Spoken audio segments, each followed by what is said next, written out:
we will move on to our regularly scheduled, not adjusted in time, town manager report. Happy to be back. Thank you.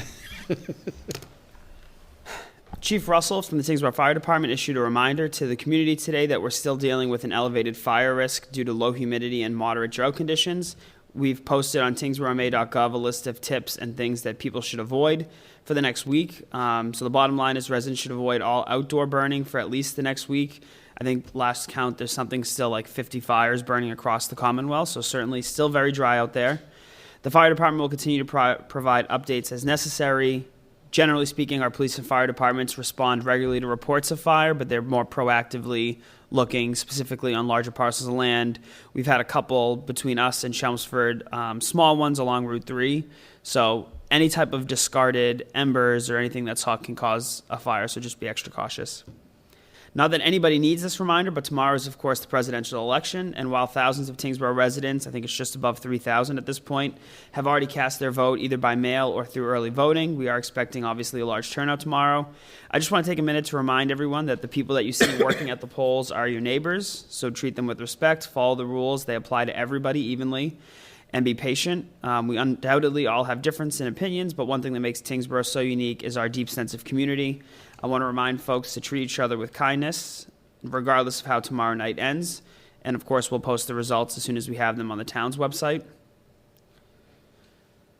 I also want to give a shout out to our new Town Clerk Jessica Brunelle, who spent the last few months working very hard, hand in hand with our Board of Registrars, the Town Democratic Committee, and the Town Republican Committee to ensure that our election is transparent and smooth. She's had members from both registered organizations as well as just residents at large in the office watching them do advanced deposits and the like. So if people wanted to know how the election works, certainly they had an opportunity here. So a big thank you to her and, of course, all of the poll workers who will have very long days tomorrow, but hopefully not too long. I'm excited to welcome Guy Bastien to our facilities division within the Department of Public Works. He started last week in our part-time custodial position, which supports the Center for Active Living in the police department. The position has been vacant for quite some time, so we're thrilled to have Guy on board. The most exciting update I have tonight is that our Town Center digital sign is fully installed and connected. We already have a few messages out there. I've driven by about 4 times today to make sure that it's working correctly. We will only be using the sign to publish government messaging, so that's things from Town Hall, the library, and our Center for Active Living. We gave instructions to all of our department heads today about how to get messages out, but if you've seen it, the messages are full sentences now as opposed to the code messages that we had to put on those tiny little highway signs. We'll be hosting our second annual all-staff training on Wednesday, December 18th. In order to accommodate this and to allow all staff to attend, Town Hall will have a delayed opening with town offices opening at 11 a.m. This will not impact the Center for Active Living. I expect that this will potentially impact the Tyngsborough Public Library, but that decision, of course, has to be made by the Board of Library Trustees. We got a grant this year, which caused us to, and this year it had to be completed by January 1st. They made the announcement slightly late, so we're playing catch up. I think last year we knew in September that we'd be doing something in November, but I wanted to get that out there so that people know Town Hall, at the very least, will be opening a little bit later that day. I'm excited to share a great lineup of events honoring our veterans this year. As you know, the American Legion finally reopened following the fire. They will host a traditional Veterans Day event on November 11th at 11 a.m. at the Legion. They wanted to do something big this year to celebrate not just Veterans Day, but also their reopening. And so as a part of that, they've assessed an admissions fee to support the program that they're doing. Because there's an admissions fee, it would be unethical for us to use taxpayer money to fund the program. So they're really running it. The town will support it. We'll put messaging out about it. But we will host, in conjunction with the Tyngsborough Firefighters Association, a Wreaths Across America event again on December 14th. Information for both of those will be available shortly on the town's website. The work to extend the fiber network over the bridge to the Norris Road campus and the new clubhouse on Sherburne Ave is almost complete. Chances are by now you've seen them in action along Kendall Road and Frost Road. And just a reminder that this work was funded by a $200,000 grant from the Commonwealth that our IT department secured. The 2024 roads program phase 2 is wrapping up. Final paving on Oregon and Nevada took place last week. There are a couple minor punch list items they have to address. I think they'll be in tomorrow and Wednesday, but that'll put a wrap on that project. We're nearly complete the replacement of the Scribner Road culvert replacement project. That's going to address a serious flooding problem that anybody in that area has encountered anytime we get some substantial rain.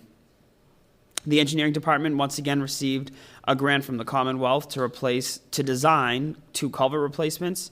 The grant totaled $370,000 and will replace culverts along Dunstable Road and Redgate Road, again, common flooding areas. I do want to give a shout out to our DPW Superintendent Jacob Zwicker. We've received for these types of projects over the last 3 or 4 years in excess of $1 million, both in a combination of design funding and then construction funding. Oftentimes, we start with the design funding and then we do the construction funding.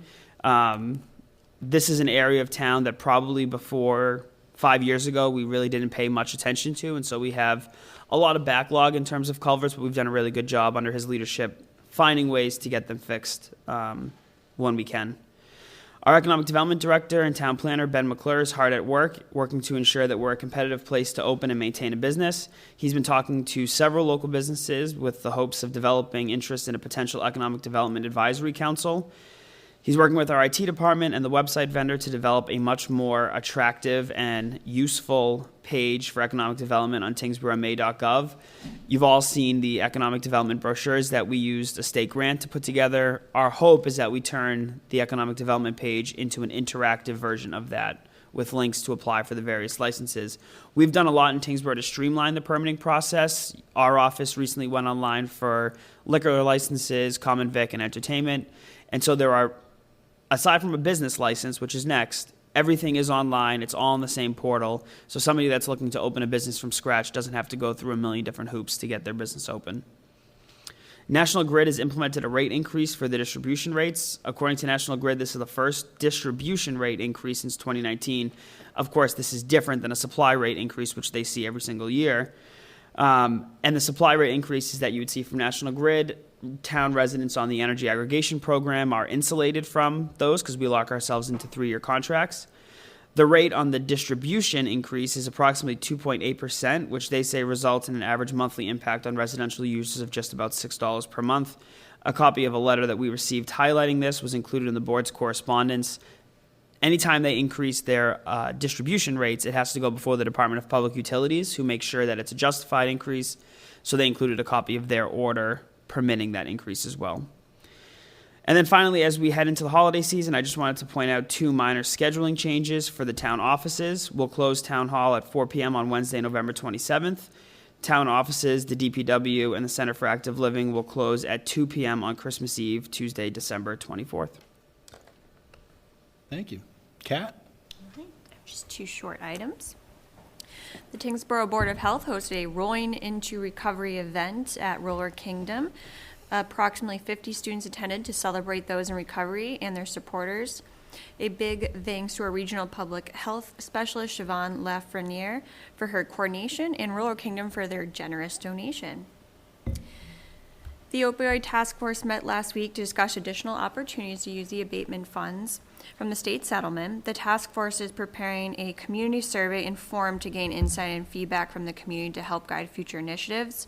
We're also looking into a mental health referral service. We've had one in the past, William James Interface, but we're exploring a couple of different options now, being one that the school uses called Care Solace, and as well as a service offered by the state.